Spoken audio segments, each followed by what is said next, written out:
सबसे पहले तो मैं मंथन फॉर युवा को बहुत बहुत बधाई देना चाहता हूं कि हमारे युवाओं की जो बात है उसको सामने लाने का काम मंथन फॉर युवा ने किया है।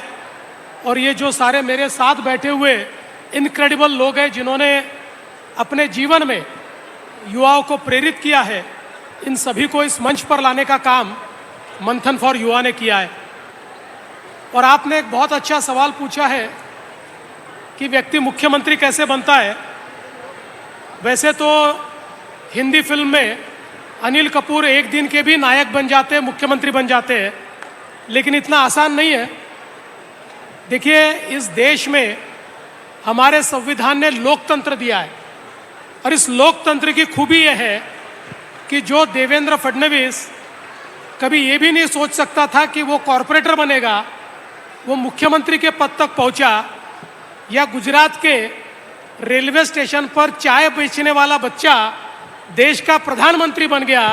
तो ये ताकत भारत के संविधान की ताकत है, ये भारत के जनतंत्र की ताकत है, ये भारत में हमारी युवा शक्ति की ताकत है।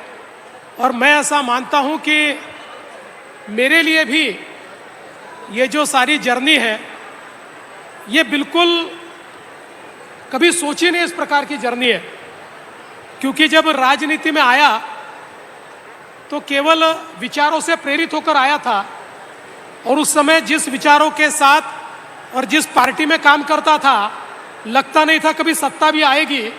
हम तो ऐसा मानते थे कि अपोजिशन में राजनीति करने के लिए पैदा हुए और रोज आंदोलन करते थे, रोज लड़ाई लड़ते थे, लेकिन पता नहीं जनता ने विश्वास दिखाया और सीढ़ी दर सीढ़ी चढ़ते चढ़ते एक दिन महाराष्ट्र के मुख्यमंत्री का दायित्व मिल गया।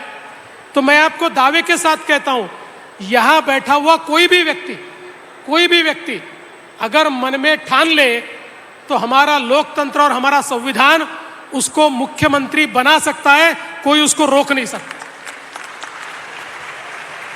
सर, जिस तरीके का यूथ है, मैं आपको ये बता सकती हूँ कि बहुत सारे आप लोग यहाँ पे आपके करियर को आए कर रहे हैं। वो चाहते हैं कि वो मुख्यमंत्री बने, आगे जाके प्रधानमंत्री बने, लेकिन जितने भी यहाँ पे आप चाहे कोई भी क्षेत्र उठा लें, बिजनेसमैन उठा लें, क्रिकेटर उठा लें, चेस मेडलिस्ट उठा लें, सब लोग जब सक्सेसफुल होते हैं बहुत ज़्यादा प्रेशर झेलते हैं। लेकिन आपसे ज़्यादा कोई और प्रेशर नहीं झेल रहा होगा, बिकॉज आप इतनी सारी रिस्पॉन्सिबिलिटी लेके चल रहे हैं। आप इस प्रेशर को हैंडल कैसे करते हैं? देखिए, पहली बात तो मैं कहना चाहता हूं कि मैं जिस प्रकार से पॉलिटिक्स में आया, तो पॉलिटिक्स ये मेरे लिए कोई मेरा व्यवसाय नहीं है, it is my mission. And I believe कि politics is an instrument for socio economic change, एक ऐसा उपकरण है जो सामाजिक आर्थिक परिवर्तन कर सकता है।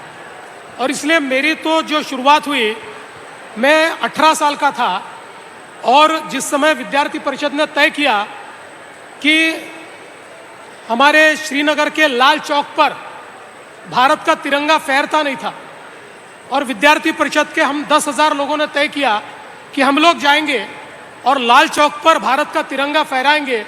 मैं 18 साल का था, मेरे साथ 30 लोग थे, कोई 16 साल का, कोई 17 साल का, मैं सबसे बड़ा 18 साल का, और ऐसे 10,000 बच्चे हम सारे के सारे जम्मू गए, उधमपुर गए। उधमपुर में जब हमको रोका तो हम लोग पैदल श्रीनगर की ओर गए, उसके बाद हमको मिलिट्री ने रोका, फिर हमको अरेस्ट किया, फिर जम्मू में लाया, फिर हम दिल्ली में आए। दिल्ली में प्रधानमंत्री के आवास का हमने घेराव किया और फिर प्रधानमंत्री जी को हमने झंडा सौंपा कि आप अगर लाल चौक पर हमको झंडा नहीं लगाने देते तो आप जाकर लाल चौक पर झंडा लगाइए। ये बात अलग है कि प्रधानमंत्री उस समय नहीं लगा पाए और 1992 में आपको याद होगा कि हमारे मुरली मनोहर जोशी जी और मोदी जी, इनके नेतृत्व में वापस जाकर हमने लाल चौक पर पहली बार भारत का तिरंगा लहराया। तो वो शुरुआत है और वहाँ से लेकर इतने आंदोलनों में मैंने पार्टिसिपेट किया। मैं 20 साल का था जिस समय राम जन्मभूमि आंदोलन में मैं प्रयागराज गया, वहाँ से अयोध्या की तरफ गया और उस समय एक प्रकार से पहली बार गोली चलती कैसी है मैंने देखी। हमारे ऊपर गोली चली, डंडे बरसे और बाद में हमको अरेस्ट किया, तो 20 साल की उम्र में सेंट्रल जेल बदायूं में 18 दिन था मैं। 18 दिन सेंट्रल जेल बदायूं में काटे, वापिस आया, लेकिन वापिस उस आंदोलन में गया और 1992 में जिस समय बाबरी ढांचा ढहाया गया, उस समय मैं वहां था और मुझे इस बात का बहुत गर्व है। क्या बात है।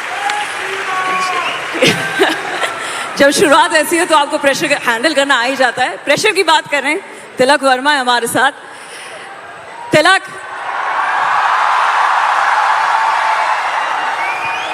everyone wants to be you, सबको आप बनना है। Everybody wants to become a youth icon like you, लेकिन